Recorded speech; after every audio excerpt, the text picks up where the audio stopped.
What's new, 802? I'm Becca Hammond, and you're listening to Vermont Talks. Vermont Talks may include graphic or explicit content. Listener discretion is advised.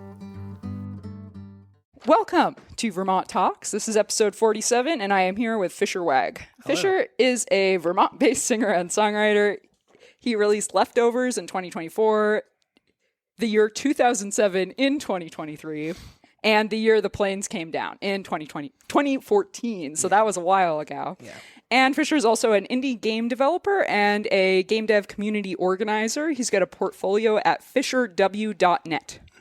Fisher, welcome on the show. Thank you. Thank you for having me. So let's talk about music to start with. We'll talk about the game dev stuff. Yeah. I actually met Fisher a year or two ago. I don't remember when that was exactly at, what is that called? The game? So it was called The Loaf. It technically still exists, but yeah, The Loaf, yeah. It's a game developer meetup where we would invite all the local game developers to come and show off projects, or at the very least just meet other local game developers.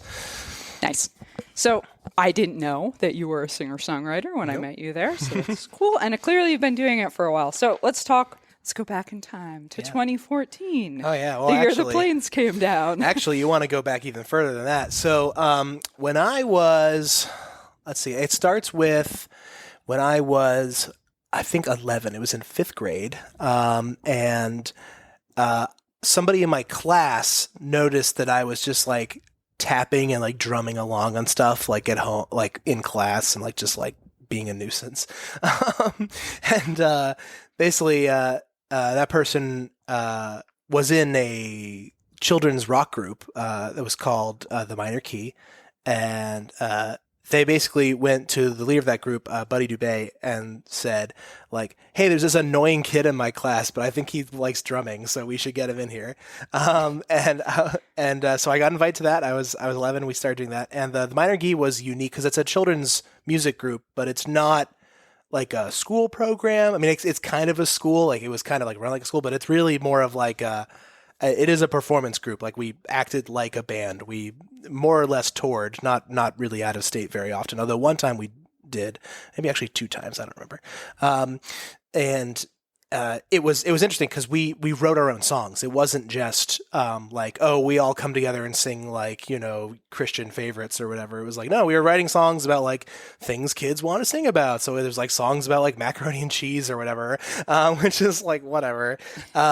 We had a few what I like to call the preachy green songs, which were like really like, oh, what can we do to save the earth? The earth is doomed unless we, stop producing fossil fuels, et cetera, et cetera. You've heard it all, right? So we had a lot of songs that were like that. That was where I basically learned how to write songs, was just like going through that process in a group setting with people who like, really just one guy, Buddy, who knew just how to do this on the fly. And then he taught me guitar. He also taught me a little bit of keyboards. And from there, I just kind of started doing it on my own. And it all culminated eventually in 2014 when I released that album, The Year the Planes Came Down, which is named that because there were 2 planes that went missing that year. And no other reason. It has no significance to me whatsoever. I just didn't know what to call the albums. I thought, oh, what if I did an album a year and every year I just called it something weird? That was what I decided to call it. What were the planes in 2014? I'm trying was to that MH370? I feel like there was one that was like a Russian airliner, and then there was one that was a Malaysian one. Yeah, the Malaysian one, I remember. Yeah. That's been... Was it a Russian one? I don't remember. I truly You're right. don't remember. That's the one. Yeah, that was tied to the Russians in Ukraine, wasn't it? That and it was a whole conspiracy. Both of them are. Yeah, yes. I remember this very distinctly, like it just being a recurring theme of like jetliners in like Europe and Asia disappearing. And it was like, this is weird and creepy, what's going on? Yeah, and they've still, I know they think they found the Malaysian plane, but I don't. Yeah, that's crazy. Yeah, don't know what happened to that other one. If I'm remembering that correctly, but little did I know what a precursor to the future we live in now. Yeah, that was a really that album was really just my first. All right, well, it basically ties into like this philosophy that I have. This philosophy is if you can do something, but you don't have the resources to do it like the best way possible, do it crappily, because otherwise you just won't do it. So it's like, so I just basically started recording. First, I started just recording. I had a MacBook. I was a GarageBand warrior for a while, and then my friend Willie Brzee, who helped me run the cabaret at my high school, he basically started a little mini studio in his basement, and I just went over there, recorded the whole thing in like I want to say a little under a month of weekend sessions, and just popped it out. I had a friend, Nick Dolson, who actually is kind of big in the EDM world now. His handle is Fate, I think.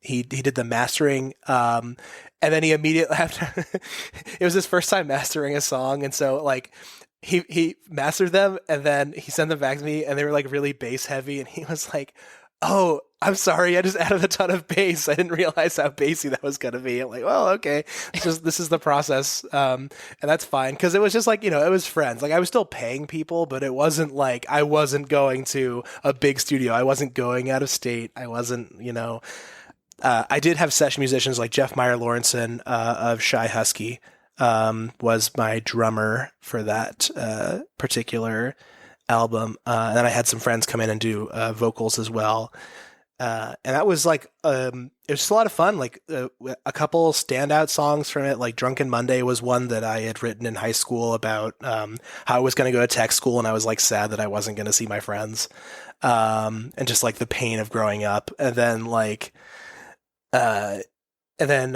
just my favorite song on that is probably the least produced one, is American Shadow Boy, which is just this like song that just kind of came to me. And it was just, it was kind of like an attempt to do like a Neutral Milk Hotel kind of style of storytelling through songs and lyrics. And it just kind of evolved into this, like, just like kind of poppy, like, dun dun dun dun, she will take me. And it's really, I don't know. In my mind, I was like, "Oh, I'm just like writing like a radio pop song," and then I like heard it. I'm like, "No, this should just be just acoustic and me," and then it sounds nice. And that's just kind of been my philosophy going forward. Just like I write songs that will sound good with just me and a guitar, and then if I take it to a studio and I start producing it, and I'm like, okay, now it's time to go full electric. Sure, then. But like before then, everything has to sound really good with just like me and a guitar. And so because of that, I've just kind of fallen into like the folk punk genre, because that's all, like everything in the folk punk genre is like very like it's acoustic by default. Like if you're ever electrifying something, it's like you've lost the folk part, because there's no acoustics, there's no where's your Gogol Bordello, like accordion or whatever. Folk punk's such an interesting genre where I think we talked about we had a whole ranting session a couple weeks ago, but I think we talked about how it's not, when you think of folk, so many people immediately go to like country. Yeah. But it's not country. It's kind of just our music. It's what you feel like creating. Yeah, it's protest music. It's like, it's just folk tales sometimes. It's like, it can be so many things. It's the cultural byproduct, basically. It's like musical cultural byproduct. And it's so vast that it's just like funny to even consider that there are things that aren't folk in like some ways, right? Yeah. Because like, total tangent, but like, for example, like Ash Nico is an artist who she did a cover, or I guess the new correct term is interpolation.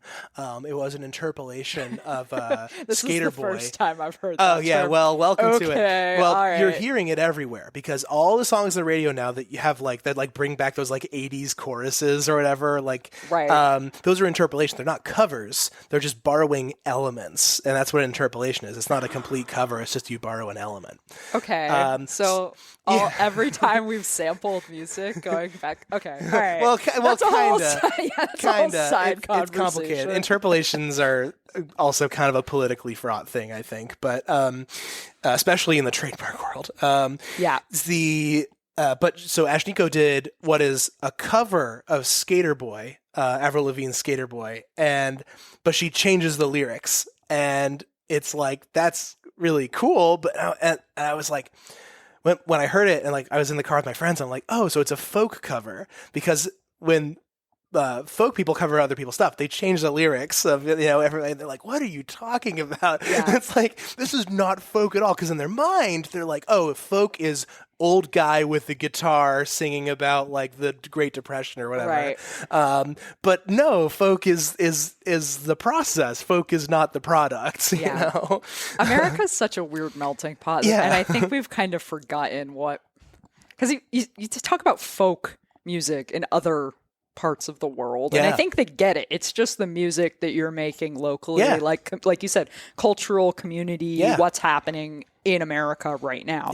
And like Vermont folk music can cover like every freaking genre, because people in Vermont are making their own music in every single genre. Like folk to me doesn't mean country, but like it's so people just like to narrow things. They want labels.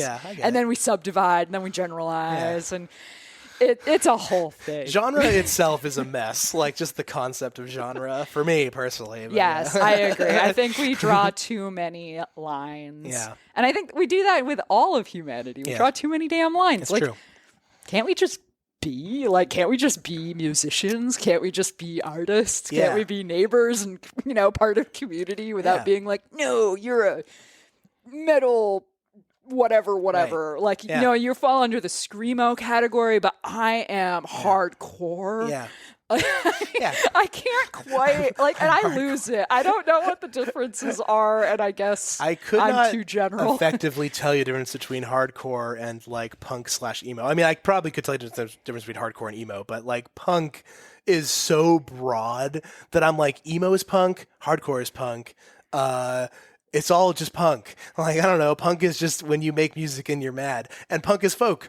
I said it. Punk is folk, 100%. Yeah, the best punk is coming from that world of people making music for their friends, the people local. Yeah.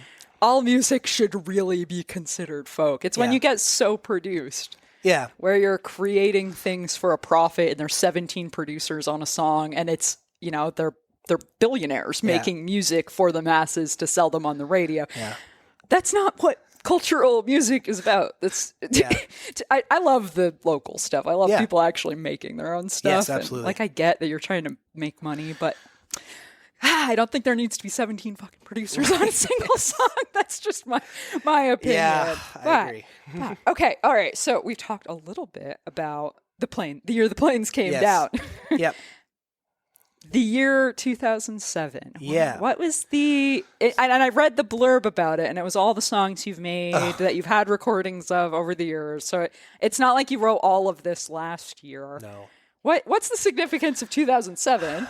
What is the significance of 2007? Tell me all about it. So that's a really good question. Because I think I just was like trying to remember. I don't really know what the significance of the year 2007 is, but it's just I knew I wanted to name it that. And I knew because I think in some way I was like, I really want to find like creative joy in songwriting. Because it wasn't that I wasn't already feeling that. It's just I was like trying to like look back and feel like, all right, when was the last time that I like personally felt as a human being like happy and fulfilled, like with myself as a person? I'm like, oh, okay. So I mean, I had to look like way back because I think I wasn't like honestly like really depressed until I was 12.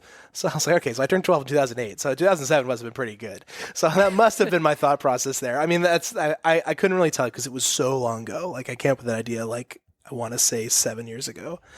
So it was so the year the planes came out and nobody cared. It was like whatever. And that's fine. Like what had happened was I wanted to start playing shows. I want to start playing out. And I played this like singer-songwriter contest. I think The Point put it on. I want to say it was at Halverson's in Burlington. And I went up and I just bombed really bad, which was weird because up to that point, like, unlike many other people who were like, quote, just starting their like musical career, I actually had a ton of performance experience. So it's like really weird that I bombed so hard. And like, my mom was there and she was like, oh, it's just because you didn't practice enough. And I'm like, I don't know if that's true. Because I definitely went into it feeling really ready and like feeling well prepared. And I knew what that felt like. So it was just really odd. And that really just like put a damper on like my spirit to actually perform for a really long time. And I just didn't really put any effort into trying to find shows. I'm going to interject. Yeah. Because I have the same experience. I grew up playing music out. I played so many concerts. I was in 3 different bands in high school. We played at bars when I was like a kid. And I was fine. Yeah. And then all of a sudden I got to like adulthood, college age, and something happened. So anxious. Yeah. Like, oh my God, I'm hyperventilating. I can't breathe. I feel like I'm going to die. I can't get on stage anymore. And like, I sang at my high school graduation and I'm like, I can't breathe enough to. So I haven't played out since I was like 19 myself. So I totally appreciate the like why. I can do this. I can do this at home. I can do this with my friends. I cannot do this in public anymore. Yeah. And I don't know what the hell. That's exactly how I felt for a while. Yeah. And it was sad because I kept writing songs and I specifically started like, I knew I wasn't going to be performing because I was like, I can't work up the nerve. I don't care. So I just started working on a new album and I just started writing these songs and they were all based on this like dream that I had like pretty much right towards the end of finishing The Year the Planes Came Down, where it was at the time I was like working at Staples and I just like had this dream where I was back in high school, but it wasn't me. It was like the worst version of myself. And like somebody at the school had died. And for some reason, they were visiting me as a ghost, and like we were like interacting, and like over time. I remember this so vividly. I remember like specifically being like, "Oh, we're falling in love," like me and this ghost of this person who just died, and just like eventually watching like this worst version of myself make the obvious mistake of saying, "Oh, well now we'll be together," and then like killing myself. And just like that was really shocking to me, like in this dream. And like I woke up and I was like, this is like a really bizarre psychological phenomenon because it wasn't like me. It wasn't a lucid dream. I wasn't in control. I was just kind of like watching this like version of myself that I'm like afraid of and like just feeling really, I don't know, just feeling both like it wasn't really about an anxiety I had in my life. It was just like this, like say goodbye to being a teenager kind of moment of like, this is, you turned out way better than you could have. I felt, and in a lot of ways it was like gratifying, but it was just really sad. And I really wanted to encapsulate that sadness. And so I started writing these songs. I had a tape deck that I had purchased at the Radio Shack right before it closed. Nice. And I just started writing songs, putting down scratch tracks there. And I started the next year. I did start doing studio sessions for that album with Willie again, and it was sounding really good.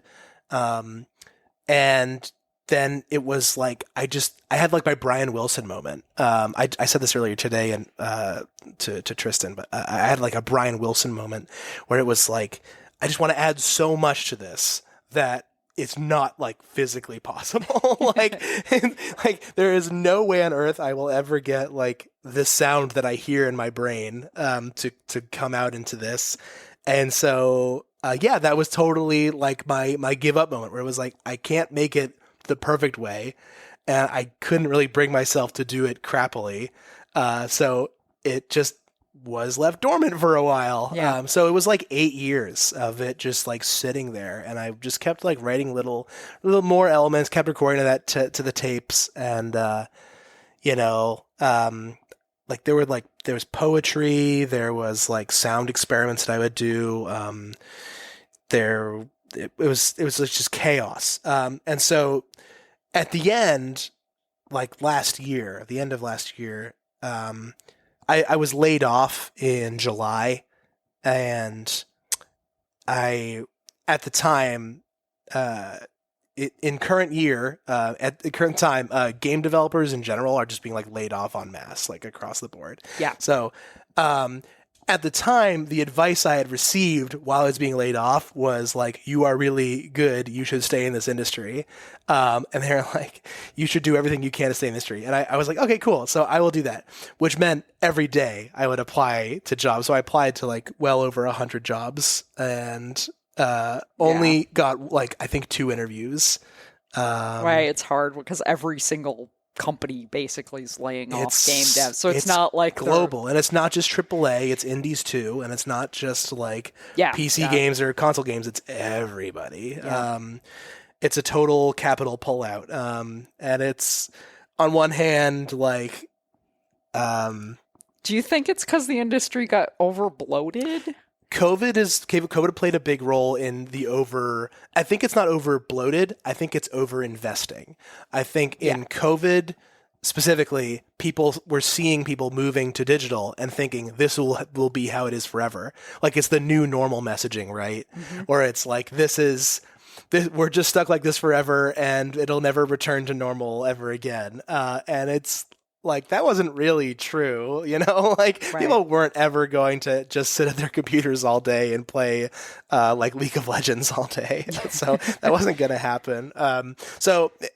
Anyway, I got laid off. I spent a while trying to reinsert myself back into game dev, which I had already done earlier that year. I had left Global Foundries to go do game dev again. And that was already like a huge jump for me. And it was I just was really crushed. I was like, I just feel like I haven't done anything like meaningful. Like I felt like my entire like career and like creative journey up to that point had been just totally annihilated in one fell swoop. And it's not really like the company's fault. Like I liked those guys.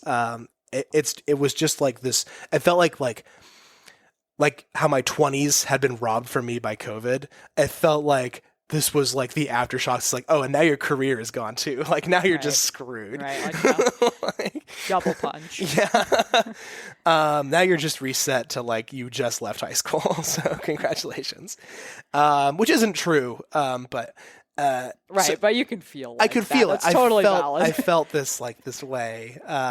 And so I just started looking back at music and like thinking like, yeah, I've just been writing a song. Like I think at that time I was like averaging, like I wrote like 4 or 5 songs a year.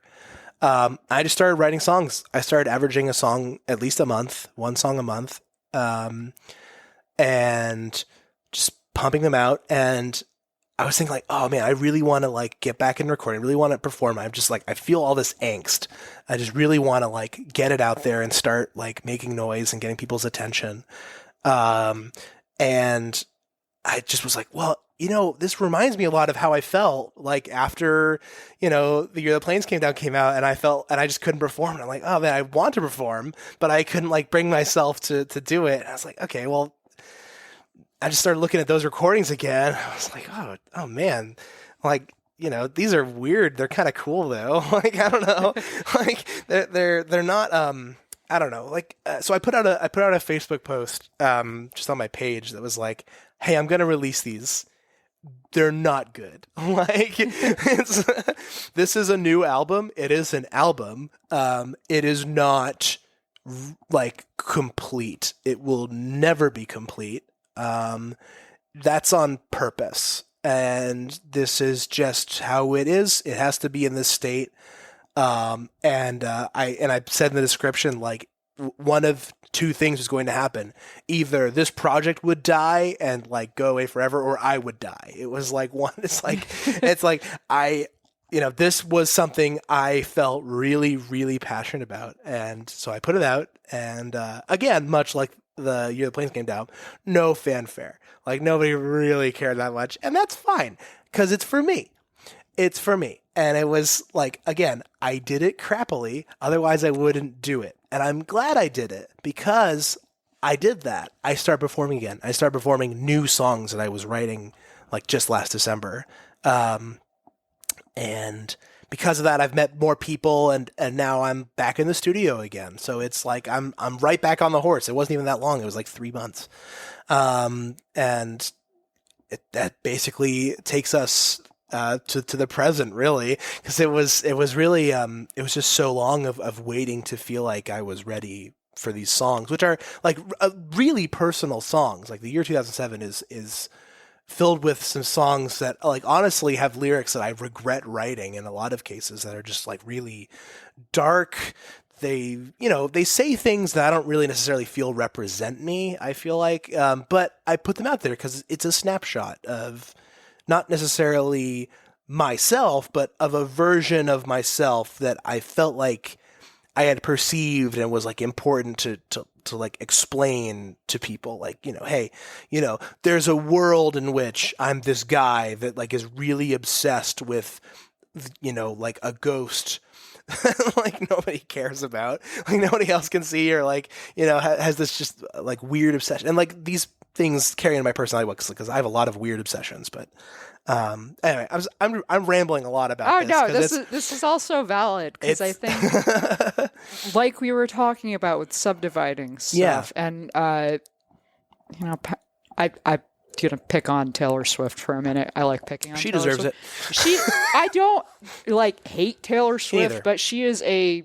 manufactured musician and always was from the very beginning. Her parents were record industry people. Yeah, right? they said they spent like 300,000, and they made country songs and they made pop songs of the same thing to see which would stick. Like she was a manufactured musician with money behind her to make her famous. So like she has this like AABA like specific format. Everything's exactly the same every time, which Britney Spears falls into that. Oh, yeah. So does a lot. Like look at The Offspring, right? Like look at all the bands. And to be that do fair, that. a lot of my songs also are like that. Oh yeah, well that's totally fine. But I think that you could listen to every single Taylor Swift song on the planet and you would know nothing about her. Yeah. Like there's no, like the human experience is incredibly complicated. There's darkness. Like unless you're a very boring, flat person that hasn't felt anything in your life, which is the whole point of music. Yeah. Whole point of our, like, what do you actually feel versus like, what can I sell you? And I think that's one of those things that the media looks at something like Taylor Swift, you listen to a couple of her songs. That's the whole thing. Like, that's what we're going to sell. We're going to market it as this. And then you look at these really complex, interesting bands, a lot of folk punk bands, where each song is a different genre, a different vibe, a different world. Like, that speaks to the human experience. So, like, yeah, like it might not be you. It might be like a dark experience you had, just something you went through. But like that representation of the human experience, I think is super valid, like very important. So. Yeah, and I think that's going to show up a lot on this new album that I'm preparing. Who knows when that'll be done, but it's like, it's, and it shows up a lot on Leftovers as well, if you want to keep going down the album line there. Yeah, so Leftovers Leftovers is literally the Leftovers from the year 2007. Because year 2007 came out New Year's Day, 2023, and then... New Year's Eve, 2023, so the day before 2024. Got it. And then Leftovers came out the next week, basically, while I was just basically figuring out what songs I wanted to put on it. That one's interesting because it's not, it isn't, I have called it an album. It's really a compilation. It is basically a collection of songs that either were from those tapes that I felt didn't really fit the vibe anymore, or songs that were, like too produced, for that record. And it's, some of my favorite songs are actually on The Leftovers and not on like, so there's a version, I included all of the versions of Drunken Monday, because I hadn't officially published the demo version of Drunken Monday. So I hadn't officially recorded the demo version or released the official demo version of Drunken Monday before then. And there's the then there's a new version of Drunken Monday that I've released that I call the Freeway Mix, which is actually, I don't know if I'm supposed to announce this or not, but it's actually going to be one of the song packs for a game called Yet Another Rhythm Game. Oh, cool. It's a Guitar Hero clone. And my friend Will is working on that, and he was like, "Hey, I see you're releasing new music." So we worked something out there. Cool. And that's really cool for me because I'm the guy who plays Guitar Hero, knowing how to play the songs that are like I'm playing in Guitar Hero. And every once in a while, I'm like always complaining, like, that's not how it's played. And I'm just like, I am that guy really badly. Now I can do it for my own music and speak definitively. And I told him specifically because he did Will Frick did the tracking for it. I specifically was like, oh, cool. This instrument that you have is two instruments. It's one instrument, actually. I just made it sound like two with my production tricks. It's been cool. That's actually like a real highlight of that project was like this surprise. Now you get to be in a video game, which is cool. Nice. So the song you were recording today, that's going on your new album? So that'll be on my new album. That's going to be, I have no idea when that single's going to come out. But it's a song called When You Get Home, which I have been playing out live often. It always gets a pretty big reaction. So I'm excited to get a really nice single out. And this time around, I'm not doing it crappily. This time around, I'm taking it really slow, making it right, getting it in, getting it like, how I hear it in my mind, and to like really professional, nationally, internationally recognized standards of like what music should sound like from Spotify or whatever. Yep. So it's, I hesitate to say that I'm like, oh, it's a hit maker. I really want to like, put out a bunch of hits, like have this be like my best album ever. It's like, not really. I'm not really looking to grow. I don't want to tour. I don't really want to. I think it'd be fun to tour, but I don't desire it. I don't think that's like, I don't need my career to go that way. If like if like touring bands are coming and I get to open for touring bands, that's like my ideal scenario as a musician is I just get to, it's like, oh, for example, like Speedy Ortiz, cause they played at Monkey House last year and they were really good. It's like if they came and they're like, oh, hey, Fisher Wagg is in town. Like, yeah, let's hit him up. It's like, yeah, that would be the best scenario in the world for me. It's like, but I don't really want to go anywhere. Yeah. So I don't know how to make that part happen without touring. But we'll see. Because I'm quite happy just hanging out in Vermont, which is, it's just a nice place to be. Yeah. The world's a weird place, right? Because everybody's got attitude, and this is how you do things, and this is how you write a song, and this is the format, and this is the formula. Everyone's got the buckets. Yeah. But it's a brave new world. Like, we live in a whole new reality where people who don't tour, like, there's a certain point where a lot, if you get big enough, they are going on tour. Yeah.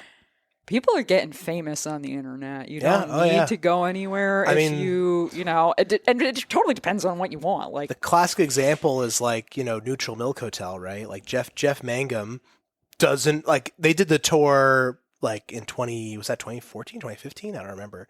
Like they did like a one-time tour and like they had done touring back when they were like active and like in the early 2000s, but then it was like so long for nothing and now there's nothing. And it's like, but they're still making money, big money, and they keep releasing these collections. Like they just released a full Neutral Milk Hotel like tapes and vinyl and CDs collection and everything. And it's cool and I want one, but it's like, they're not actually actively producing anything at all and they're making a ton of money on this music.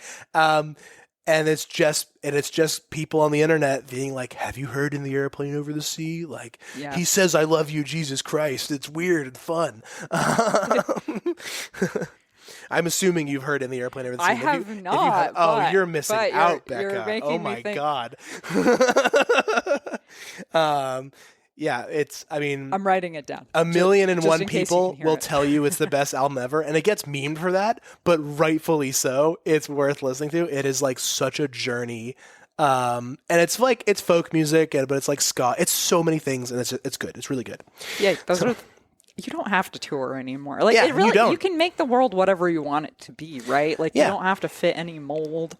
If you want to, like, be a video game music person, like, you can do that. You don't really have to go tour anymore. I have lots of friends who are like very successful video game music people who are they're at home. They just write songs. They put them out. They're musically satisfied. They're creatively satisfied. They're making money. Where's the problem here? Right. And that's it. Like, fame has many different. Yeah. If that's what you want, there's many different avenues that you can do it. Yep, It's absolutely. complex, weird world, and I think AI is growing, but I don't think things like AI music's a non-starter. Maybe for like background music. Where I think AI will work. So, I mean, I would never intentionally be like, I'm going to listen to an AI track with an AI voice with AI everything. I wouldn't do it I wouldn't do it not for laughs, I guess is how I'd put it. Like, I've definitely heard a lot of like really funny AI horrible music. It's like laughing at AI art, right? It's like, oh, it put like 7 fingers on that guy's hand or whatever. But it's like, I do think AI is a useful tool, and I know people get mad about that for sure, but it's true. AI is a useful tool specifically for text. Yeah, for things large language models are people don't want to do. Exactly. It's really good at things people don't want to do. Exactly. And we should keep using it for things we don't want to do. Right. The problem is that there are a lot of people out there who misunderstand that it's for things people can't do, which is like, well, but there are people who can do these things. It's like, you can't do these things.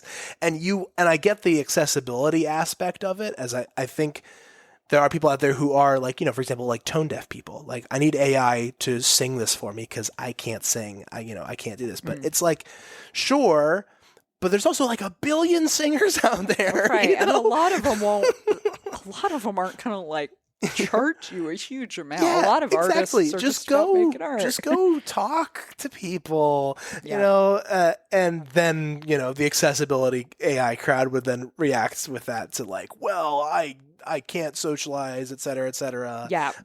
Well, that's a whole different can of worms. Now you're entering into so I understand the argument, but I do think it's ultimately boils down to like, well, you should not act in a way that will incentivize companies to replace creatives. You just like doing that is like baseline immoral. So. Oh yeah, it's already affected the graphic design. I mean, EA just yesterday announced that they're laying off a ton of people directly because of AI. They're replacing lots of people. Oh, there's so many companies that are saying that. There was another one just in the last week that said the same thing. They got rid of 700 employees because AI can answer the chat messages just as well. But that's going to get them in trouble. That's going to get them in trouble. Yeah, it probably will. Because that happened to Canada Air. Did you hear this story? Oh, I think that the AI agreed to some refund or something. I did hear it made up made up a policy, and then Canada Air had to honor it because that's their official. What they said. This is the face of your company, Mm-hmm. Yeah, it's definitely a weird time to be alive. I do see the whole creative side of it kind of flipping because I think humans in general, like you might be able to make a buck today by laying off employees to use AI, but I do think humanity in general is going to look at your company like you are using this trash that's clearly AI generated to do your marketing, your customer service, every single thing that actually means something to a customer. I I don't see that working out for them long term, because not only that, the AI is getting stupider too, because there's so much AI generated content that it's learning from. The more data it has, like, that's how it works, is the more data it has, the better it should be at replicating things. But now it's using its own stuff as data. You're polluting the pool. It was also trained. One of the things that kills me, we're going on a route here. Yeah, this is totally...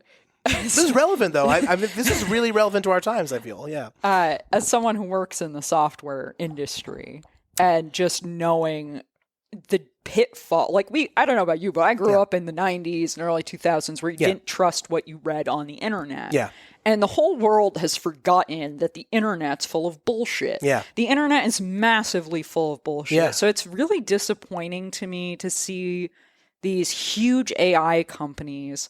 I get that you need information to train your AI model, but what the hell? Like, why didn't they train these things on peer-reviewed articles?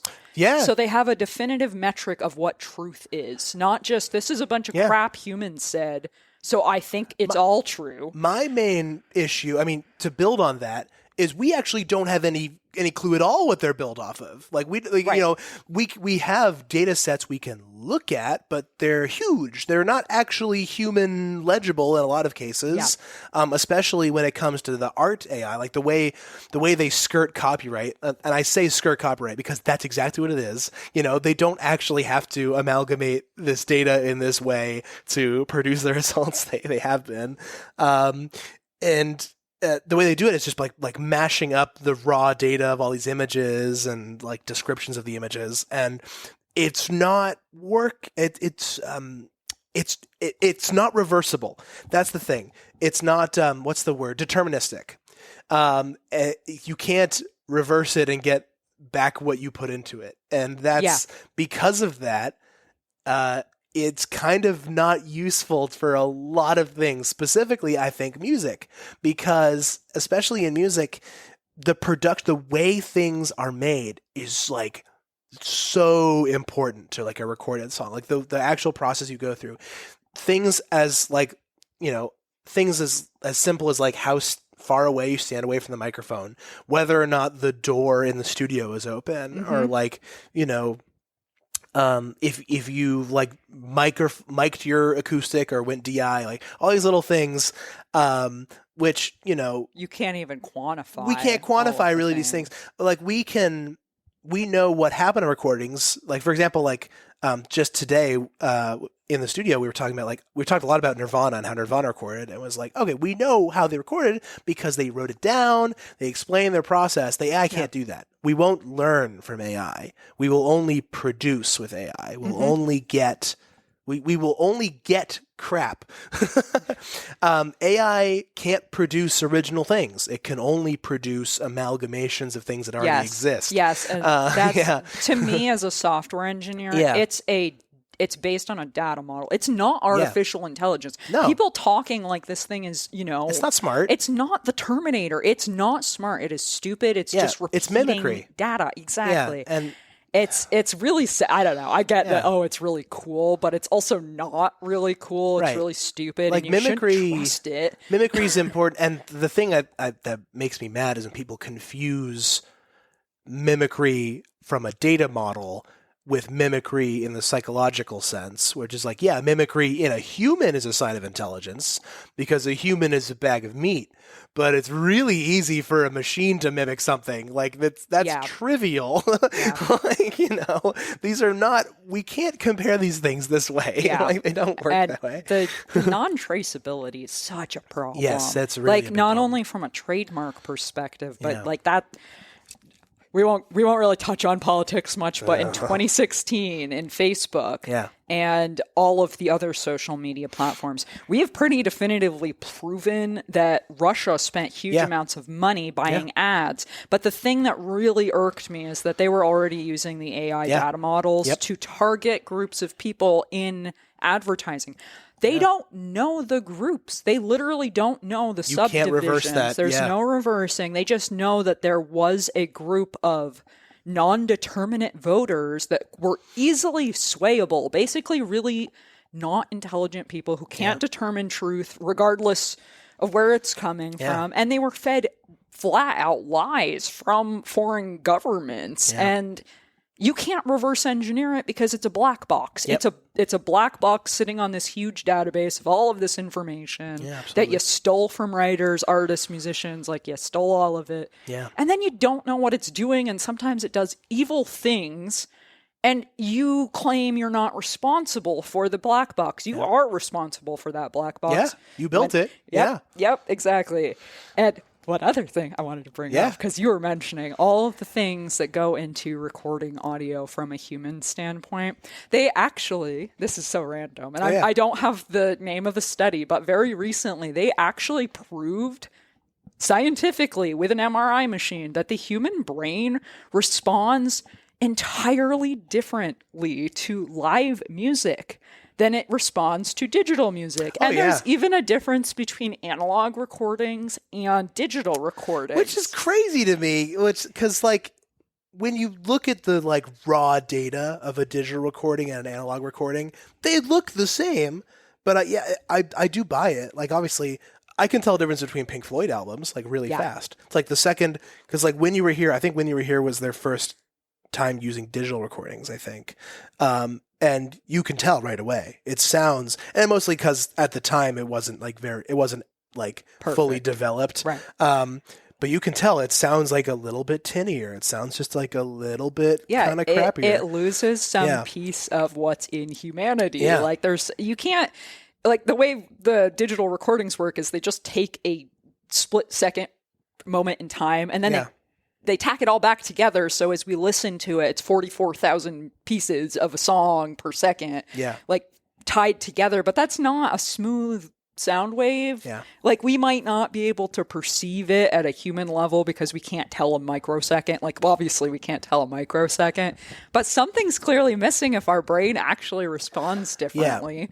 I just find it really fascinating, because I think a lot of canned, overly produced music, it just doesn't evoke even sort of the same sort of raw emotional feeling. It's weird. My favorite sound ever recorded was from the Simon and Garfunkel album, where they put the drum into the elevator shaft. And that crash, something about that, like, to this day, I still get goosebumps when I listen to that recording, because it's just so iconic. And like, you can feel if you can afford and like have the space to do real reverb or get the real thing, it always sounds better than whatever is synthesized, or even through the spring coil, or like through a coil, or through even before Springs they ran it through like a cymbal, basically a giant cymbal, and it created like a rumbling effect. But the effect will never sound as good as the real thing. It's imitation. It's like at the end of the day, it's all, we can imitate things, and that'll create its own sound. Like, because we're humans and we know how to identify, like, oh, this is a new sound that I've never heard before. The AI doesn't know that. The AI just, will just make, this like a mess of things that it can only have learned from us, basically. Yeah, and then claim ownership. Which I find hilarious. There's a really good meme in the software groups going around where the AI it's like a ball, and it says code. And the AI takes the code from Stack Overflow and says, I made this. And then some kid takes it and says, I made this. And then they put it on Stack Overflow because it doesn't work. And then the AI picks it back up, and the code just gets worse and worse and worse. And it's so true. That is a real cycle, It's kind of scary, because people think that this thing's going to replace software engineers, but then my God, no. The things that it does, I'm like, you clearly copied this off like an incorrect answer. Yeah. And sometimes it will. I will put this. I will say that I think it is extremely funny to mess with AI, and it is extremely funny to post stuff that is on purpose, like purposefully incorrect. Like, it will take, like, for example, I think there was like several Stack Overflow posts that are like, what's the worst way you can like enumerate something? Like, what's yeah. the worst way to just add 1 plus 1? And you can ask the AI, like, hey, I just need something that like adds 1 every time it does something. It's like, okay, here's like a 5-layer for loop. It's like, here's the least performative way imaginable. I bet to it'd be add really 1. good at that. Yeah. Oh, jeez. Yeah, it's really not. Even a lot of developers are saying that. They'll be like, what can you make this piece of code more performant? And it like doubles down on the wrong answer. And the funniest thing is it's getting snarkier and snarkier about code. Yeah. Which I think is hilarious because I think it picked it up from Stack Overflow and has to. Reddit. It's like, oh, everyone talks to each other like arrogant assholes. So I'm going to be like, well, obviously you are not talented because my answer is correct, but then it's not correct. Yeah. And the poor, these people think that they're... I feel bad for the students who think that this thing is actually intelligent and learning from it. Yeah. Like, it's not... intelligent. Or the professors that are grading papers with it. That's a thing now, is like professors are grading papers with ChatGPT, which is like, what is the point of you? Right. What's the point of the... Yeah, I've had those moments with my online school. Because, you can't use ChatGPT, but then the teacher will. Yeah, the teacher will. Yeah, they don't care. Saves them like 20 minutes. Yeah. Let's swing back around to your game development. Yeah, that's a fun tangent, though. Yeah. Oh, yeah, for sure. This has all been fun conversation. Yeah. So... what games have you worked on, and like what kind of community events have you put on? Yeah, so again, like with that same philosophy of like you either do it perfectly, or you don't do it all, so you should do it crappily. So I basically started game dev out of pure force of sheer will, I guess. Like, I didn't go to school. I didn't learn to program in school at all. It wasn't possible for me to learn to program in school. No, it wasn't a thing. There were no there were computer science programs in Vermont, not at MU. So I went to school at MU in Jericho. And I actually advocated very heavily. I was like, I know you have teachers who can teach this. Right. It's not a hard thing to teach to students. And I said, nobody ever agrees with me on this, and they're wrong for disagreeing with me on this. I'm very passionate about this. You do not need more than basic algebra to understand how to program. And I think, for sure. And I think it's very frustrating because they were asking for requirements of like Algebra 2. They were like, you have to have at least been in high school for 3 years, doing high school math for 3 years before you can understand the basics of programming. And that's just bullshit. It's just bullshit. Oh, yeah. Kids, little kids can write code. That's... Yeah, you don't need... Depending on what you're doing. If you're trying to do, like, 3D modeling yourself, exactly, maybe. But everybody in the world thinks that programming... Everybody who is not a programmer, at least at the time... in like 2012, they were like, oh yeah, learning to code is really hard. It's like really hard. It's impossible. And I can't do it because I'm just a little kid and I haven't taken trigonometry yet. And it's like, what the hell? Like, you don't need trigonometry to print hello world. Like, come on, man. Yeah. It's the same. There's some gatekeeping going on in a lot of industries. It really is. I mean, anything with engineering involved. And it's definitely intentional. 100%. Like, for example, like... oh, I'm sorry, this is another programming tangent, but like Git, for example, I love Git. Git is a super useful tool. I totally understand it. At first, when I was first introduced it, I thought it was the dumbest thing I've ever heard of. I was like, why would you do this instead of just saving copies over and over again? And then the moment I had a time where I had to like regress like some small text that I made, and I just did it instantly with Git. I was like, oh, okay. This is an obviously superior workflow for everything. But it's made difficult to understand on purpose. Like I think it was actually Linus Torvalds actually who I might be wrong about this. Maybe there are nerds who will correct me on this. But there are actually like, you can look back at the RFCs and like forums and stuff, and it's like, he's actually like, no, we can't simplify this because simplifying it will like reduce its functionality, which isn't true.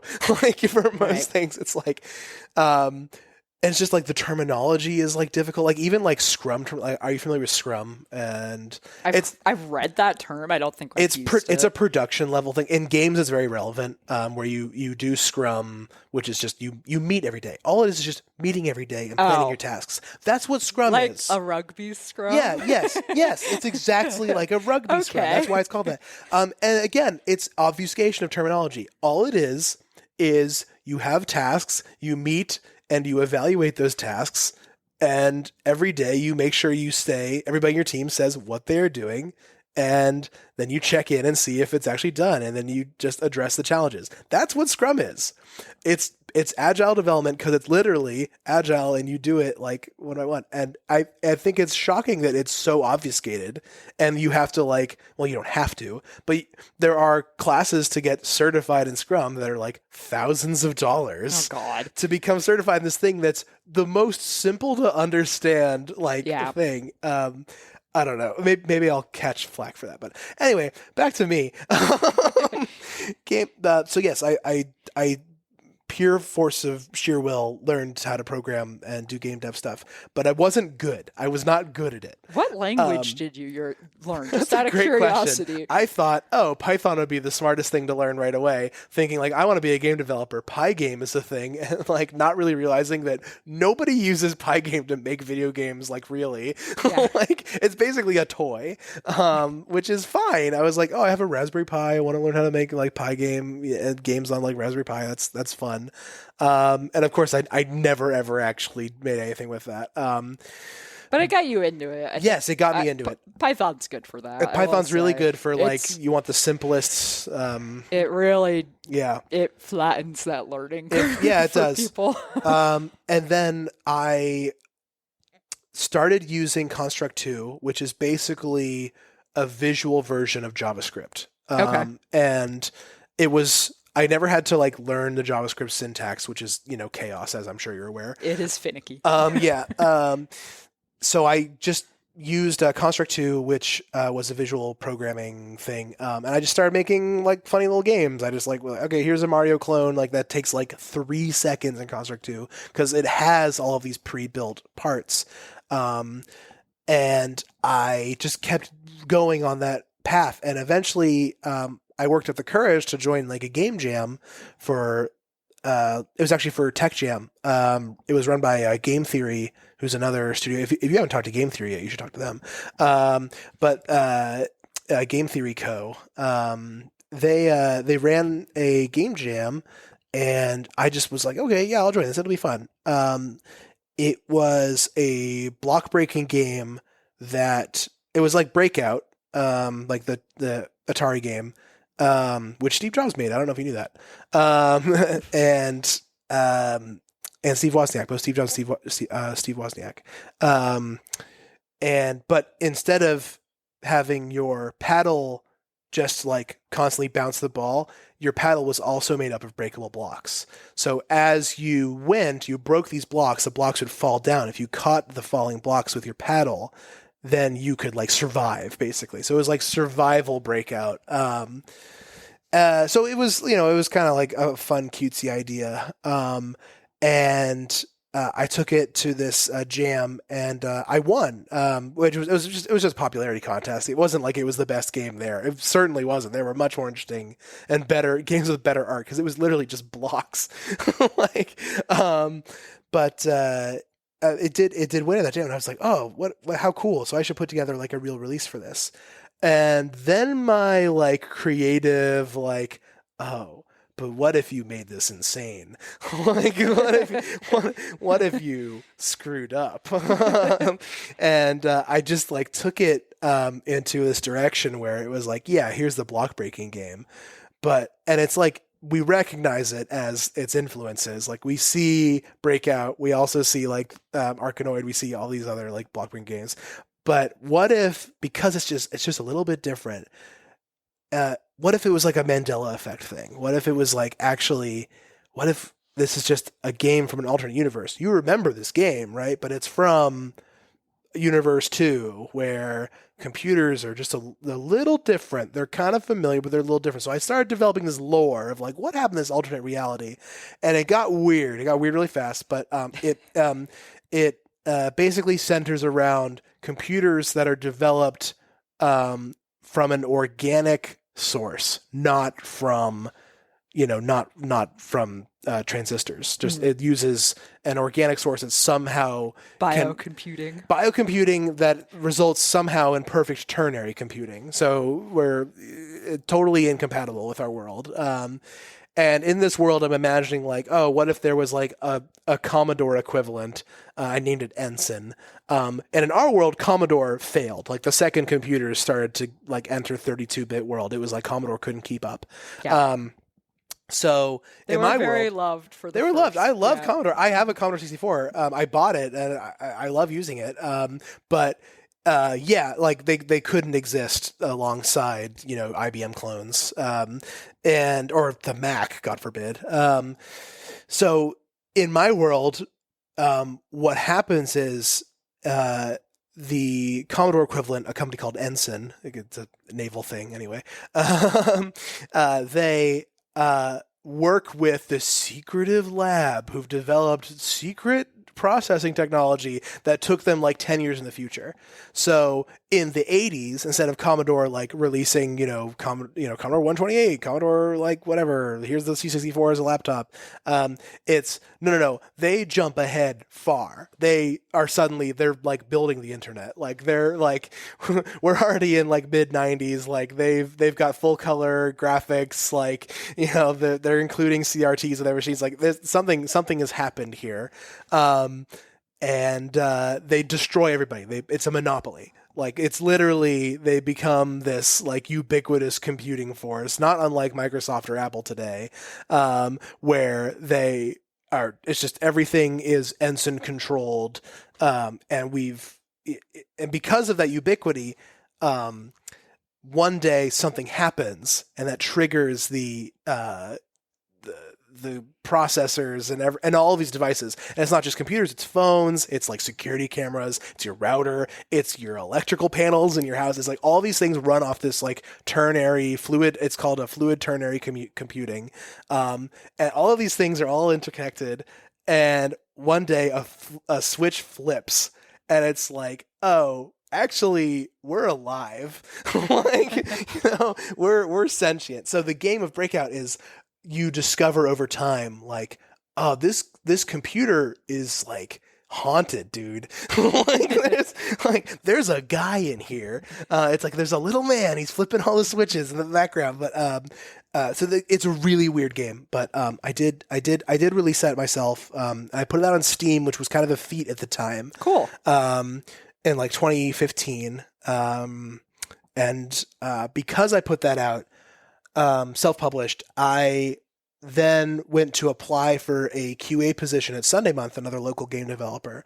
And by that time I had learned more stuff. I had started working as a REST database developer at a company called Effective Assessment, as a Java guy. And I'd learned enough Java to like learn how to, some basic object-oriented, computing patterns. And, from there, I just learned Unity at Sunday Month, and I started going to work. I worked on a game called Paparazzi, which was a first-person photography game where you take photos of dogs. So it's Paparazzi, and it's really fun.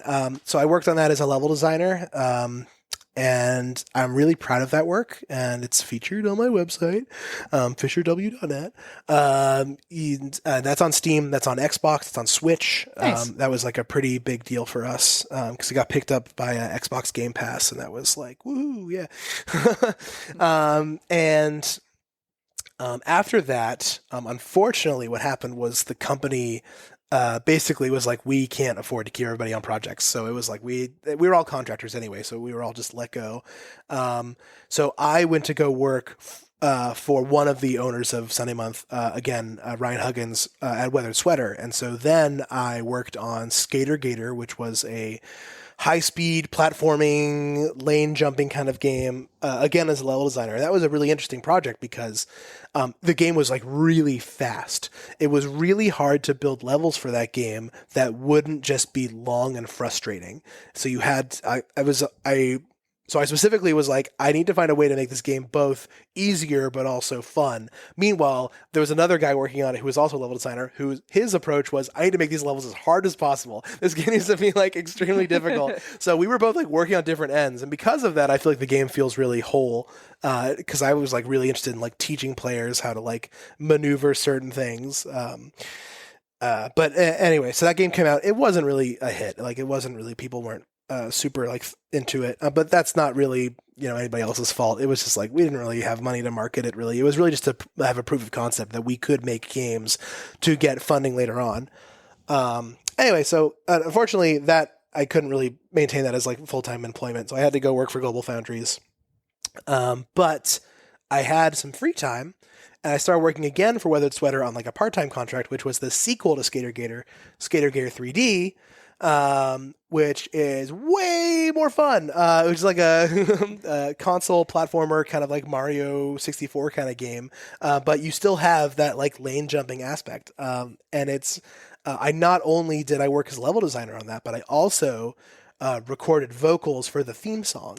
So if you ever play Scary Gary 3D and you hear this guy singing at you suddenly, that's me. And I wrote those lyrics too, which was kind of an interesting challenge, because there aren't a lot of there aren't a lot of good examples of video games with songs written for them that aren't just like, yeah, man, you're in the video game, jump, here's what's happening to you right now in the video game. And so I was like trying to like abstract that. So like for example, I really dislike, there's a song in, I know you're not like a huge gamer, Becca, so I'm sorry, that's like a tangent, like whatever.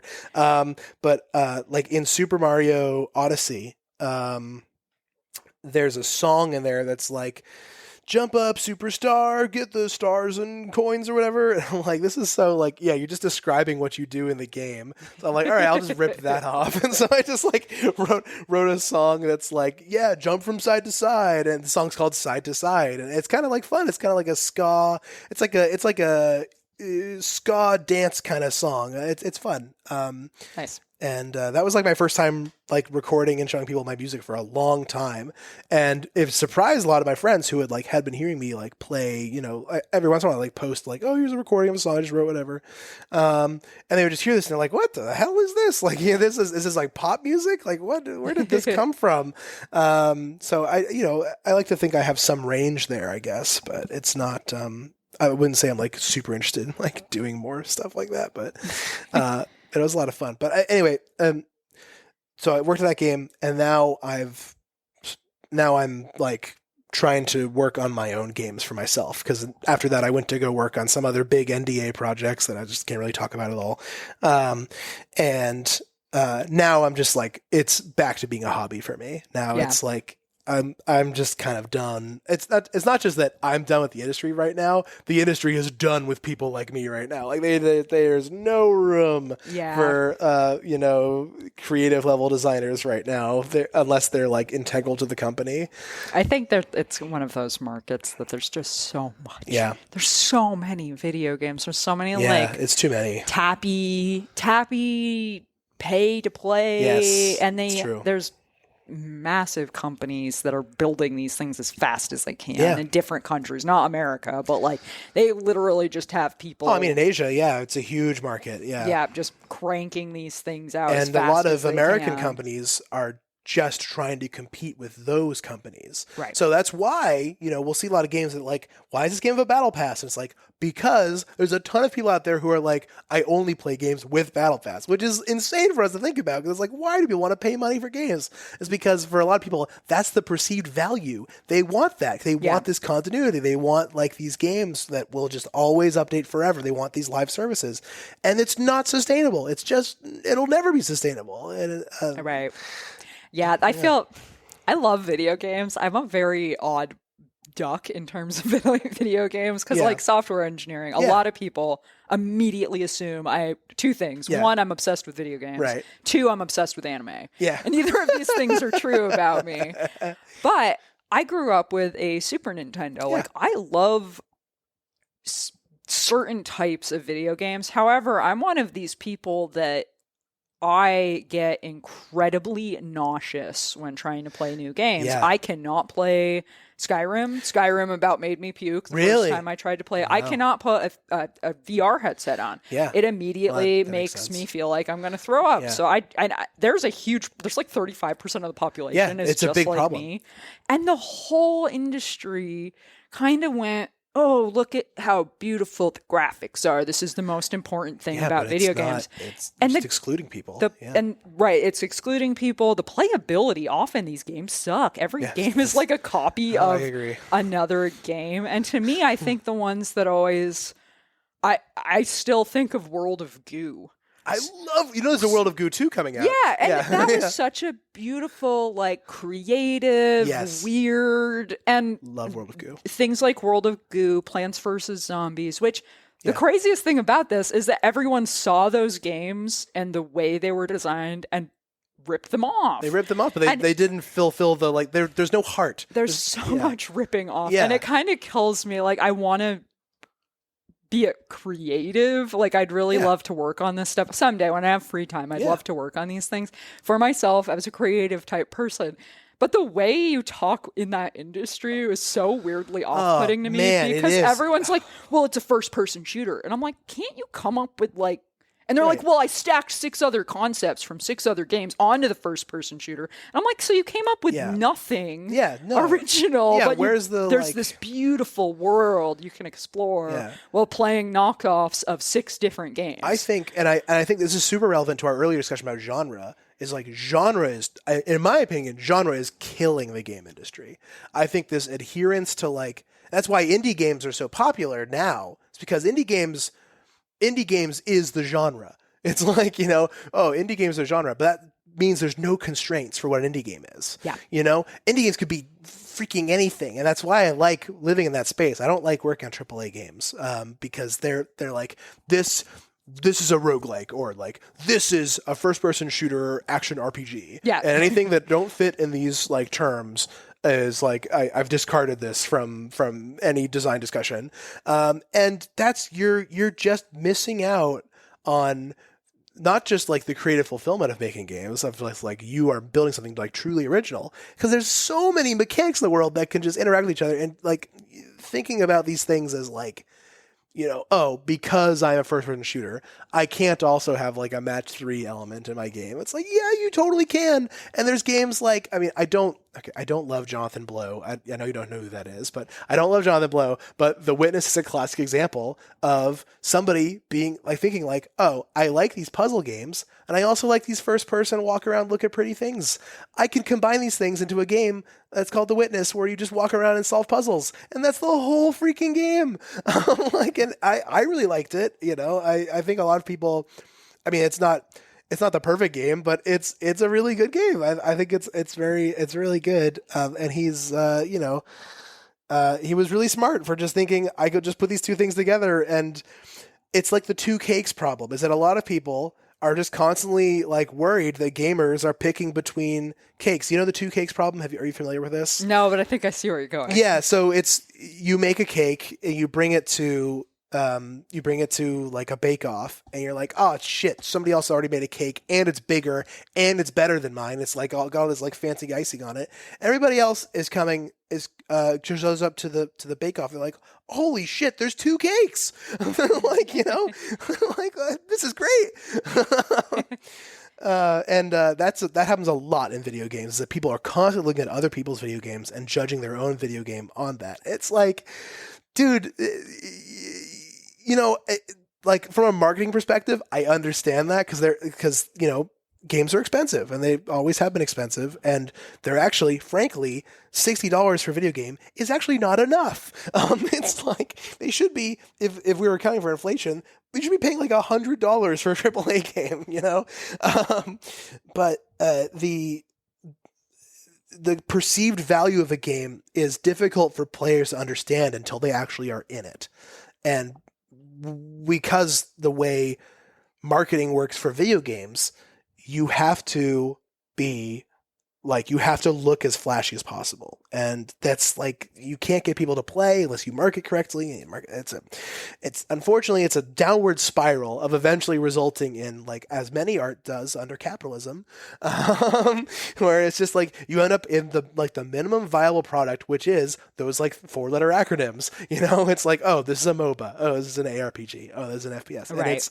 And it's the homogeneity of it is it's kind of cancerous, I think, because like a lot of people are like, oh, I just want to make roguelikes for the rest of my life. I'm like, that's boring. Like, I don't know. Right. It all comes down to what you want to do with it, really, right? Yeah. I think one of the most inspiring, well, two. I'm going to bring up two. Yeah. The guy who made Minecraft, that was solely coded by one dude. Yeah, I'm sure. There's a long story there. There's all sorts of stuff. Yeah. Obviously, that's grown into what? $3 billion company. Like, that has changed. He made it as a fan game for another game, but yeah. Yeah, right. Well, that's kind of it, though. Is like, what did he do it for? Didn't he do that for his kid? No, it wasn't for his kid. So Notch, Marcus Persson, is the name of the guy. He's also a giant asshole. But I'm calling you out. Don't worry. A million other people have also called him out for this. But he did not make it for his kid. He didn't have kids. But he played a game called Infiniminer, which was basically a game made by I forget Zach something. I forget. I'm a bad game developer. I don't know this guy. But this game was like really exciting because it was like, oh wow, I can like build these blocks. Like this, the world is generated. It's infinite. Like, he saw that and said, oh, I can make better world generation. That's basically all he thought. And he's like, oh, and I can add these like survival mechanics, I guess. And he just started playing with it. And the thing that Minecraft did that Infiniminer didn't was that Minecraft was like a workable, secure multiplayer game. Infiniminer was multiplayer, but this is a true story. The code was not obfuscated. So when you make a multiplayer game, your code has to be obfuscated. Otherwise, you're introducing extreme risk to the players because somebody else can log in with a client that is identical, but is a malicious actor in that network.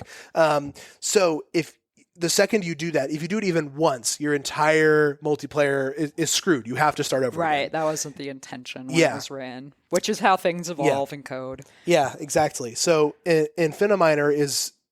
that is what happened to Infiniminer. You can't play Infiniminer multiplayer securely. It's just, it can't be done. So Notch just was suddenly the only multiplayer.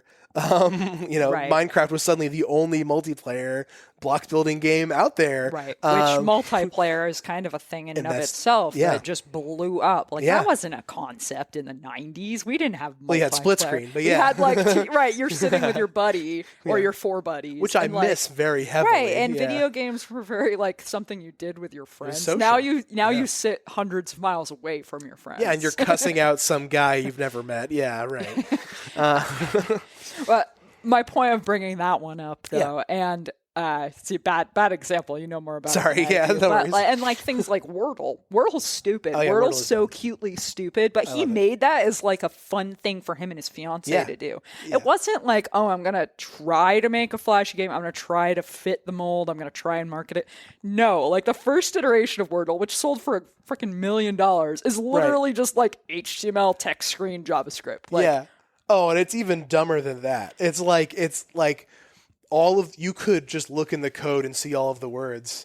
Right. Like you could just use the inspect like console or whatever and just be like, oh, there's the source for all the words for every day for the next like year. All right, yep, that makes sense. Right, because it wasn't. And it's funny that stuff like that breaks through the noise. Yeah. Like, this is so simple. It's really fun. Yeah. It's actually something a little bit intelligent versus another clean Well, do you game. remember? Do you remember 2048? That was like a slider game. It was a ripoff of a game called Threes, which was a really fun slider game, and you can still get it online. It actually, it was very popular back in like 2014. And they only just now re-released Threes on Steam, and it's doing well. It's doing really well because the story of this simple concept that was ripped off by a million people of just like you combine similar things together and they produce a bigger thing, and you have to match bigger things. Like this very simple concept, like was really well done the first time around. And it's just because somebody had this really original idea and like did it well. And again, like it became a genre, and that genre kind of ruined it. Like it just over time, it just wasn't as fun. Yeah. Yeah. Oh man. Okay. Well, I feel like we've discussed many things. Yes. Sorry, it's been broad. Oh, don't worry at all. Do you have any upcoming shows that you wanted to talk about? Yeah. I mean, I don't know when this will go live, but Tuesday of this, so the coming 12th. Tuesday. The 12th. Okay, so I'll have a show that Friday, March 15th at Despacito. And Nice. then I will play at Despacito again in April, potentially twice. I don't know. It's in the works. But I'll definitely play on April 21st. And then I'm working on getting a show in May. I'm trying to do at least one show a year. Sure, one show a month. Not one show a year. That would be sad. So I've got, a lot of stuff. So, I mean, stay tuned. Follow me on Instagram and stuff. So. What's your Insta? My Instagram is @FisherWagg, FisherWagg. Do you want people to look you up on Spotify? Yes, please. Even though all my music there is bad. No, it's not. I listened to some songs this morning. It's I good. appreciate it. And you also have. Do you want to share your email? Should I share that with the? Publicly? Yeah. I mean, if you want to chat, you can email me at fisher.wag@gmail. Just because I don't know, I like to talk to people, and every once in a while, I get into interesting discussions with people. Yeah, for sure. Yeah. Okay, all right. So, and your website for your development. Yeah, portfolio. if you're interested in level design, fisherw.net. Awesome. Okay, I think we have covered everything. Yeah. Thank you so much, Fisher, for coming on the show. This has been a really fun conversation. Yeah, you can also follow me on Twitter, which is horrible. But You mean X? I'm sorry, I mean X. Yeah, no, I really don't mean X. I'm also on Blue Sky. They're both at Stupid Massive, which STUPIDMASSIVE. And you can find me there. Thanks. Okay. All right. So the show notes for this episode will be at vermonttalks.com/47. Thank you so much, Fisher, for coming on the show. Thank you all for listening, and have a great day. Thanks. Thanks so much for listening to the end of the show. Subscribe to Vermont Talks on your favorite podcasting platform. You can find me on YouTube, Instagram, Facebook, all over the web. Contact Becca at vermonttalks.com if you'd like to be interviewed or if you know someone who should be. Thanks so much to Jason Baker for creating the show music. The views and opinions expressed by the guests are those of the individuals and do not necessarily reflect the official policy or position of Vermont Talks. Any content or statements provided by our guests are of their opinion and are not intended to malign any religion, ethnic group, club, organization, company, individual, anyone, or anything. And that's what was new in the 802. Have a great day.